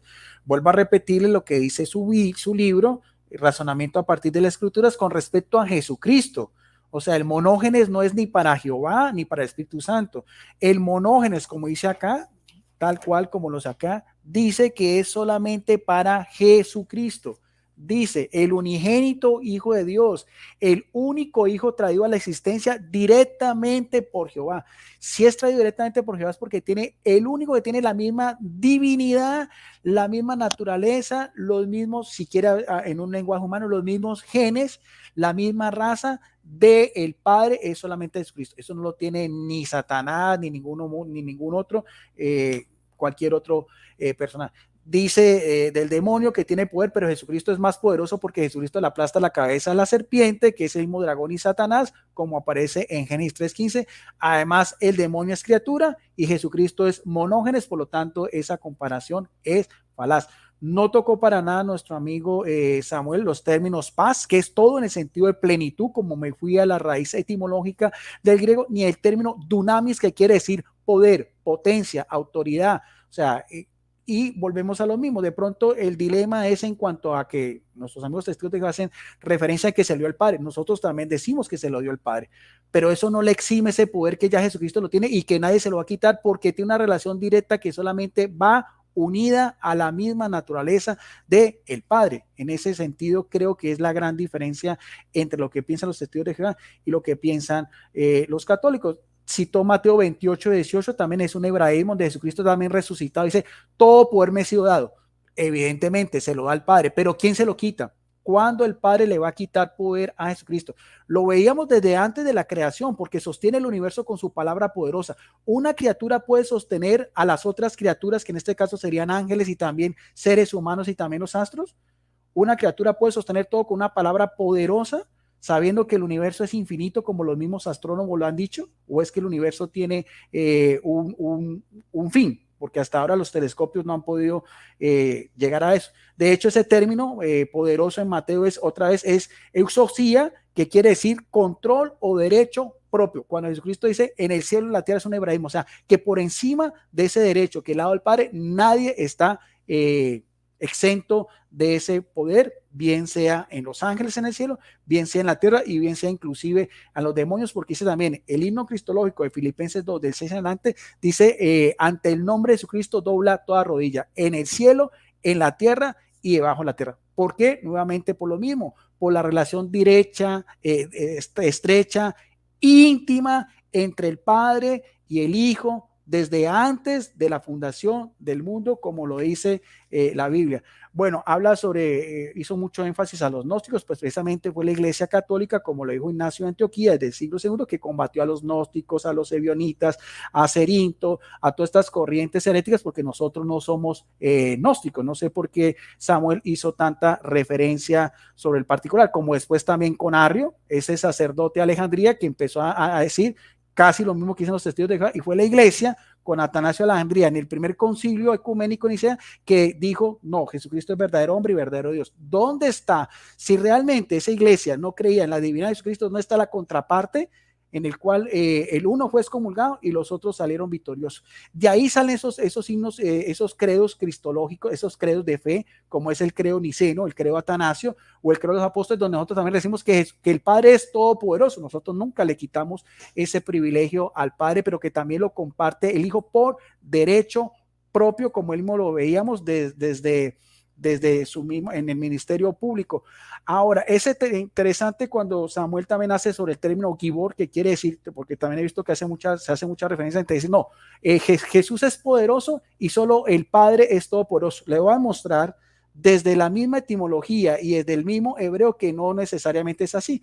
Vamos a mirar en este momento Génesis capítulo 49 versículo 24 de la Septuaginta de Juneman dice, y destrozarándole con poder los arcos de ellos y disolviéndose los nervios en las manos de ellos por la mano del poderoso de Jacob, por el nombre del pastor de los hijos de Israel. O sea, que etimológicamente y en los textos veterotestamentarios no hay forma para decir que en todas se diga que el Padre es todopoderoso, porque aquí aparece el término poderoso que también comparte el Hijo, que lo vamos a mirar a ver. Otra cita bíblica de Isaías 1:24, esta es de la Nueva Traducción Viviente. Por lo tanto, el Señor de los ejércitos celestial, que en este caso es Yahvé, Adonai, el Elohim, el poderoso de Israel, otra vez el término Gibor, dice, me vengaré de mis enemigos y a mis adversarios les daré su merecido, que es lo mismo que vemos también en Isaías 9:6, la profecía sobre los títulos que recibiría Jesucristo. Isaías 9:6 es sacado de la Biblia Pechita en español. Dice, porque un niño nos ha nacido, un hijo nos es dado y la autoridad está sobre sus hombros y su nombre será llamado admirable consejero, poderoso Dios, eterno, príncipe de paz. O sea, ese es el mismo término Gibor, aparece tanto, como decíamos, para el Hijo profetizado, como también para el Padre en dos textos que vimos anteriormente de tres versiones diferentes de la palabra de Dios. Ahora, importante eso, porque aquí aparece en esa cita bíblica de Isaías 9:6, otro término muy interesante, y lo vamos a sacar de la Biblia de palabra clave con homilética y también diccionario hebreo y griego, que es el término que también comparte el Padre y el Hijo, que es Él. Forma corta, fortaleza como adjetivo, poderoso, especialmente el todopoderoso, pero que se usa también con cualquier deidad. Dios, fuerte, fuerza, grandeza, ídolo, poder, poderoso, potentado. Comparar el término con Él se aplica tanto para el Padre, y también dice acá, estoy hablando de de una Biblia de estudio, palabra clave protestante, pero pues de gran erudición, con concordancia y diccionario en el Antiguo Testamento.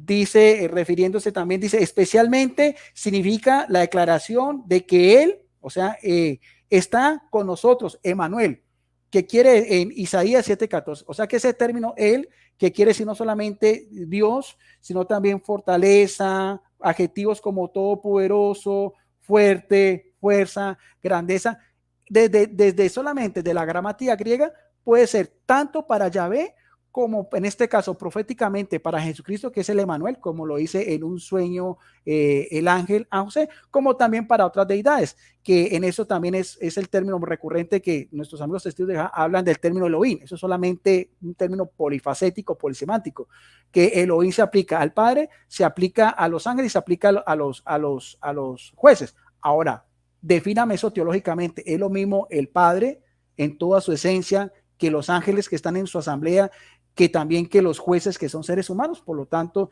eso es muy relevante, solamente es gramática. Aquí tenemos que irnos es a la exégesis y a la teología. Dice también este diccionario de la Biblia de palabra clara, dice, combinaciones como otras palabras también se describen como el Shaddai, Dios todopoderoso, también Dios altísimo, usado con mano ya.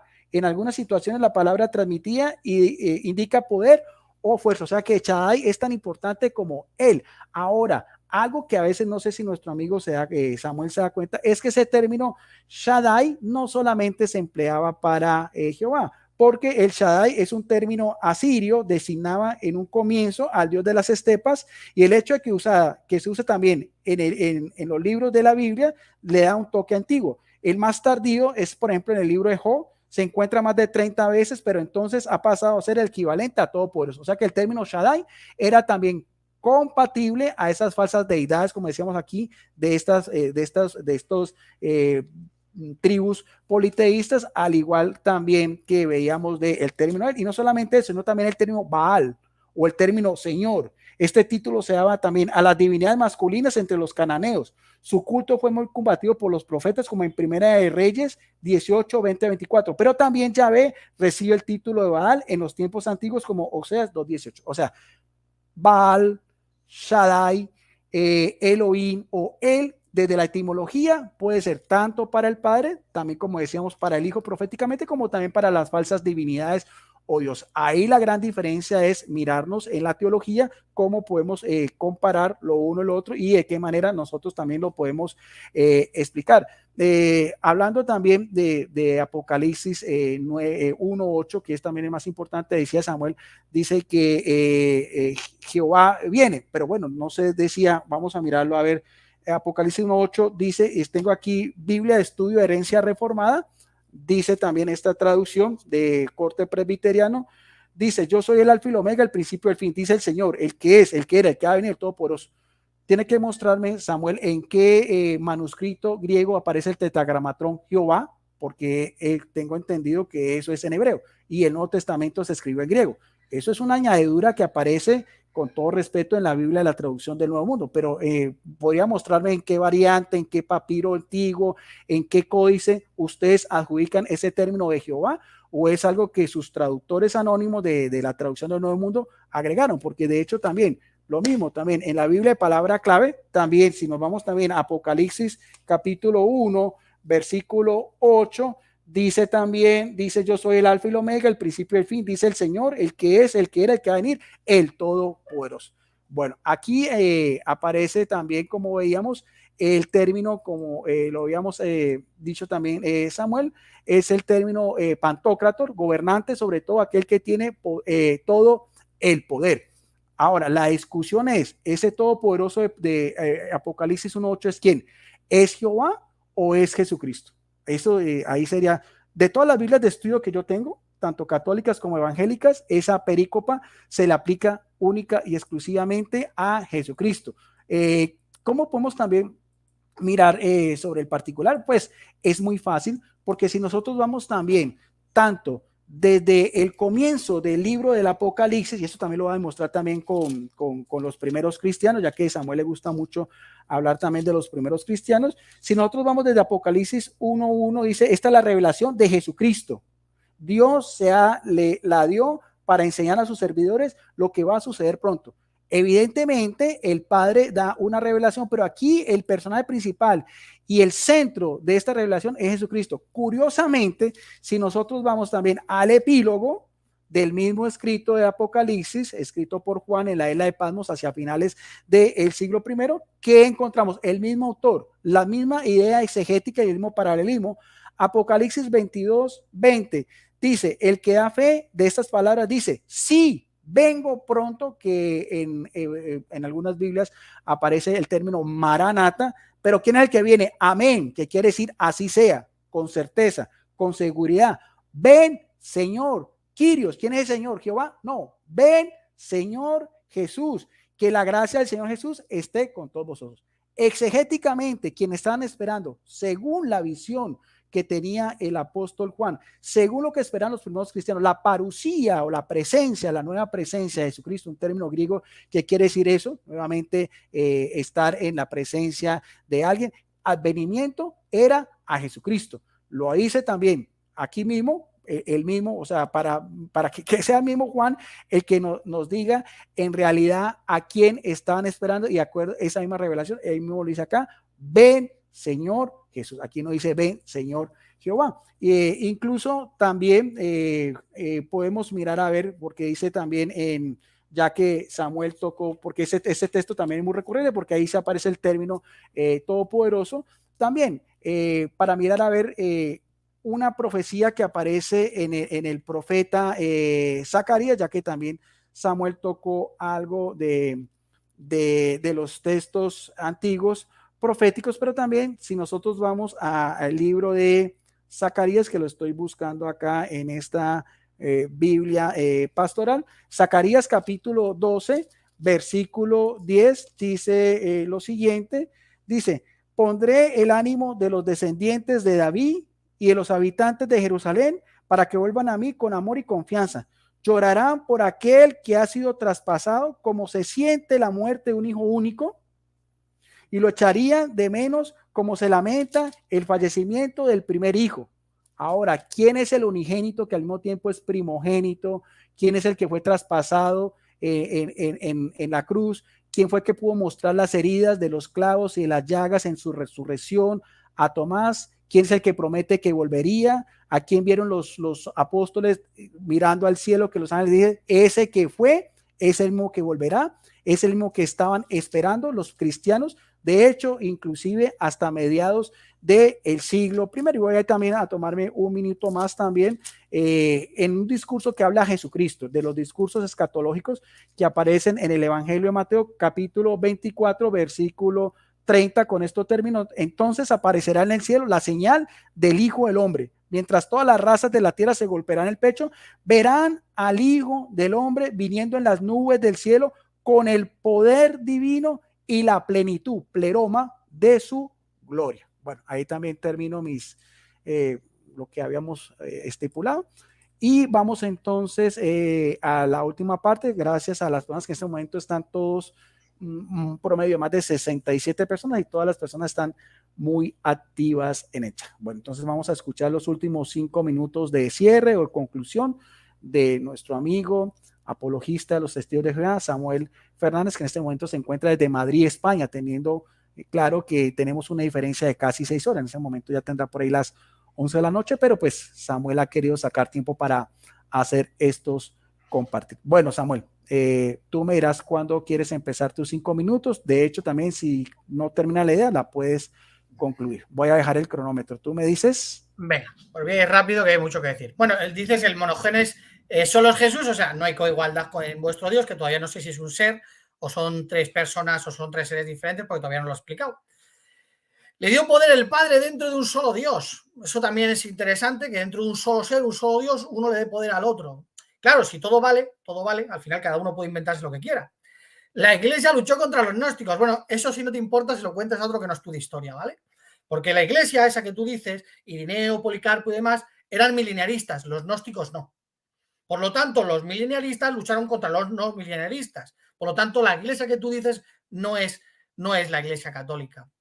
Me has hablado de que no he tocado Eusía y Japas, que eso por lo que se ve, como Jesús le dieron Eusía y Japas, pues entonces, claro, tiene todo poder. Mira, Lucas 4:6 ¿sabe lo que dice? Que Satanás le ofreció a Jesús toda autoridad, Japas, Eusía. O sea, entonces Satanás es todopoderoso porque le iba a dar toda autoridad a Jesucristo. Vamos a ser un poquito más serios, hombre. El término de Shaddai se aplica a otros, sí, pero al que no se aplica es a Jesús. Dice, el nombre de Jehová, no me voy a entretener en eso porque llega un momento que hay que hacer caso a Jesucristo cuando dice lo que no tenemos que hacer con personas que al final se inventan algo. Hasta la enciclopedia católica dice que Apocalipsis 1:8 es al Padre. Y lo que es extraño es que tengáis un solo Dios, pero eso sí, el Hijo está dando vueltas y el Padre, pero no es un solo espíritu. Bueno, al final es incomprensible. Bueno, la pregunta sería, lo que hemos estado hablando hoy, es si Jesús es todopoderoso. La respuesta, bíblicamente hablando, es no. Otra cosa es lo que digan los que buscan un Dios, aparte del Padre, como Guido Rojas, que quiera apartar totalmente al Padre y centrarse solo en Jesucristo, y hemos visto en la exégesis que ha hecho de Apocalipsis 1:8. Yo de verdad... Bueno, ¿por qué? Primero, recibe órdenes en el cielo, incluso aprendió en el cielo, no lo ha tocado. Se le da autoridad para perdonar pecados y juzgar. Si se te da autoridad, es que no la tenías. En Mateo 11:27 Jesús dijo, todas las cosas me han sido entregadas por mi Padre, que es lo que hablabas al principio. Si te lo está dando todo es porque tú no lo tenías, no eras el Todopoderoso. Hebreos 2:7, Dios lo corona de gloria y honra. Si te están coronando de gloria y honra es porque antes no la tenías. Mateo 28:18, Dios le da todo poder. ¿Qué poder? Si era todopoderoso. Dios lo hace Señor y Cristo. Ah, le hace Señor y Cristo. ¿No lo era en su preexistencia? ¿No era Señor Jesús coronado como todopoderoso? Bueno, ya vamos a olvidarnos de que están hablando un solo ser que uno le da al otro, el otro le dice al otro, te doy poder, pero tú ya lo tenías.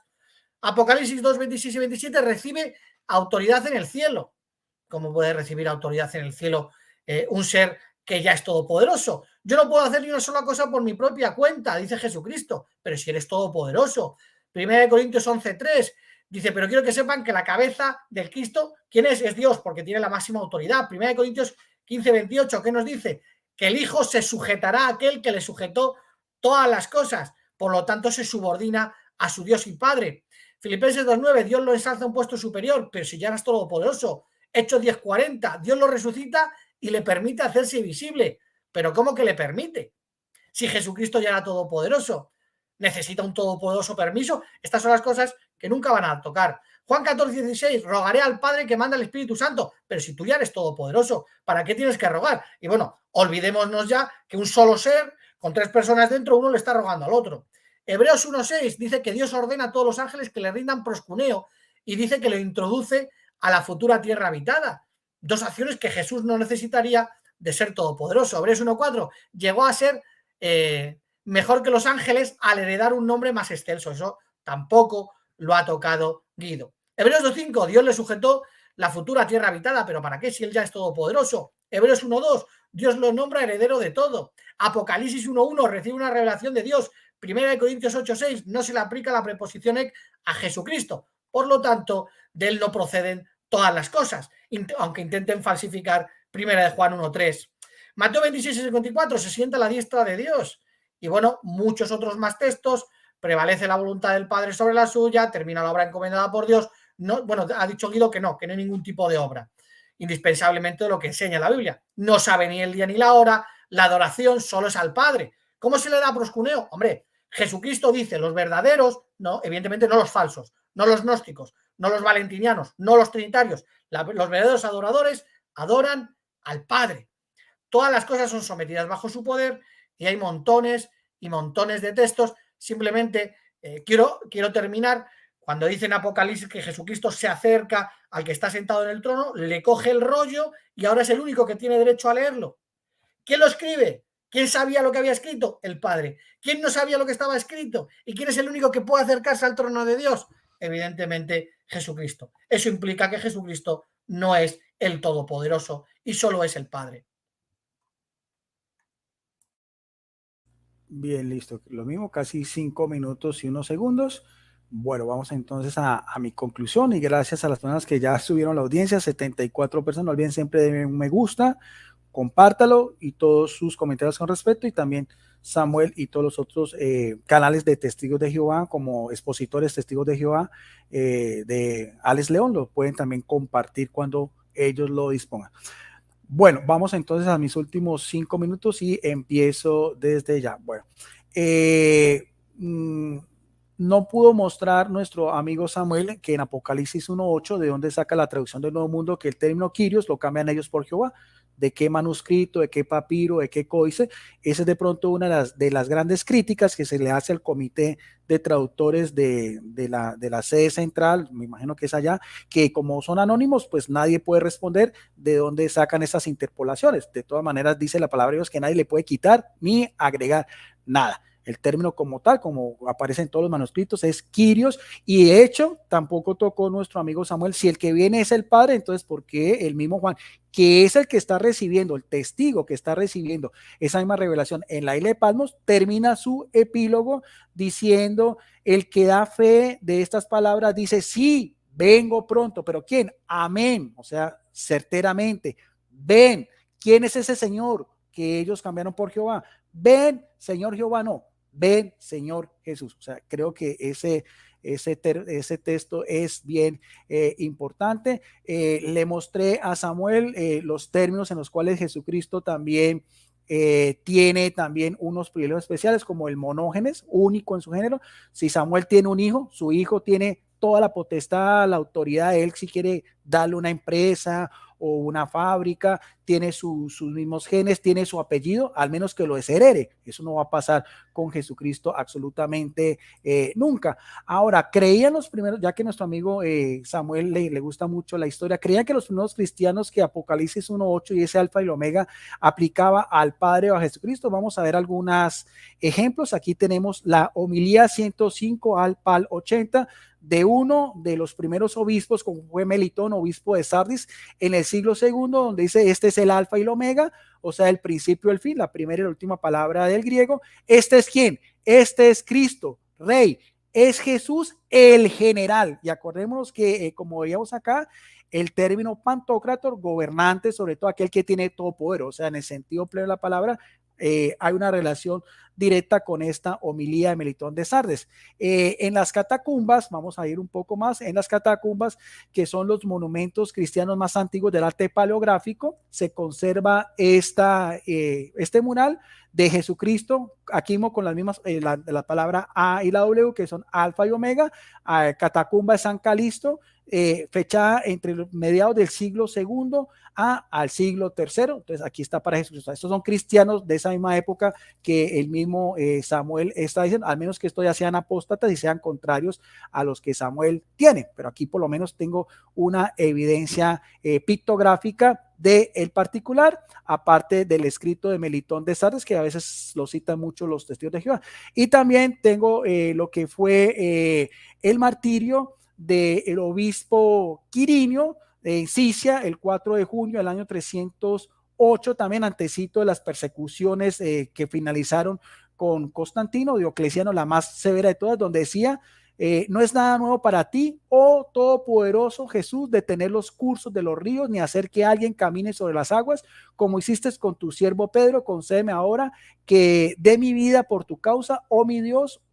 Ahí está también un testimonio de un obispo mártir también de los primeros siglos del cristianismo. Y entonces con esto creo que vamos finalizando. También los términos paz, que quiere decir todo, plenitud en el sentido pleno, dunamis, poder, fuerza, potencia. El término gibor, que ellos hacían tanto referencia, también aplica en dos textos como veíamos, uno de Génesis y otro también de Isaías, también para el Padre. Y también el otro término que es eusosía. Hacemos la diferencia de que nosotros los cristianos católicos creemos que el Padre es mayor, que el Hijo procede del Padre, pero eso no exime, vuelva a ver, la relación directa que, como decíamos aquí, de su propio libro de razonamiento a partir de las escrituras, es el unigénito que existe directamente por Jehová. Por lo tanto, el mismo Padre ha querido en su complacencia que todo lo que sea Él sea también para su Hijo, y eso es eternamente.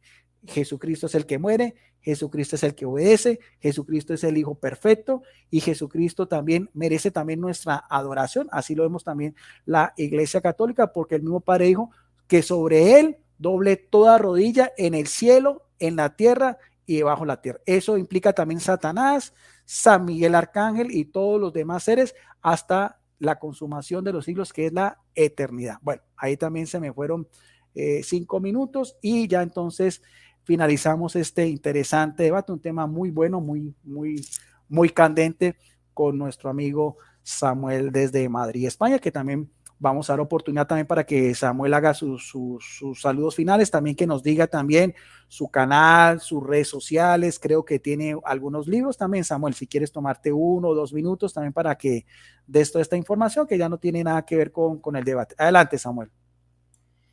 Bueno, agradecerte esta conversación, se me hace corta, yo por mí seguiría. La verdad es que me gustaría contestar esos últimos 5 minutos, pero evidentemente hoy me toca a mí esperar que has sido tú el que acabe, como otras veces pues ha sido al revés y has tenido que guardar silencio y posiblemente te hubiera gustado haber dicho algo más, ¿no? Pero Samuel, si quieres después, no hay ningún problema, puedes hacer también un estudio reacción en tu canal. Sí, bueno, que me refería simplemente a eso, lo estaba pensando ahora, pero bueno, sí, no, por mí no tengo ningún problema, también lo puedes hacer. Sigue. No pasa nada. Y bueno, al final pues es ver 2 opiniones diferentes, cada uno al final que decida con la Biblia y su contexto lo que quiere creer, y al final será Dios el que nos termine juzgando, ¿no? Y bueno, por lo demás, pues agradecerle a todos mis hermanos que hayan estado aquí, este apoyo, también a Guido Rojas por su moderación y por ofrecer este espacio. Y bueno, pues mi canal es 7777, la Biblia, y bueno, pues ahí hago algunos vídeos donde comparto pues mis estudios y mis opiniones respecto a la Biblia y la historia. Así que bueno. ¿Tu libro, Samuel? No me contaba la otra vez. Sí, bueno, tengo uno que es el que escribí cuando tendría unos 25 años, que es Suspendidos en medio de la nada 6.000 años después. Y luego tengo otro que es La gran apostasía 4 siglos después, que estoy volviendo a editar porque estoy metiendo mucha más información y lo estoy aumentando, pero que está también disponible para todo el mundo el que lo quiera en PDF. Es verdad que lo tengo en Amazon, pero sin ningún tipo de coste para mí, simplemente, o sea, yo no gano nada, simplemente lo tengo ahí porque yo lo quiero tener físicamente y así me sale más económico, pero que se le doy a todo el mundo en PDF, no quiero ningún tipo de ganancia para ello. Así que pues hasta aquí. Bien, listo. Quedamos pendientes, Samuel, como tú me decías, de pronto más adelante con tu tiempo, si tenemos el diálogo sobre también el Espíritu Santo, que tú me lo propusiste, después nos podemos poner de acuerdo si quieres en este canal o si quieres en Expositores TJ o en tu propio canal. Bueno, también lo mismo, un placer, es de pronto cada uno en medio del debate tenemos nuestras posiciones, con firmeza, pero también con respeto de educación, como debe ser. Y a todas las personas, gracias, mil gracias por haber estado acá. Muchas personas también de los Testigos de Jehová y también las otras católicos y evangélicos. Si quieren, denle una manito arriba. No siendo más, yo también me despido aquí desde la ciudad de Palmira, Valle del Cauca. Un afectuoso saludo para Samuel, para todos mis amigos Testigos de Jehová que aprecio mucho. El superintendente...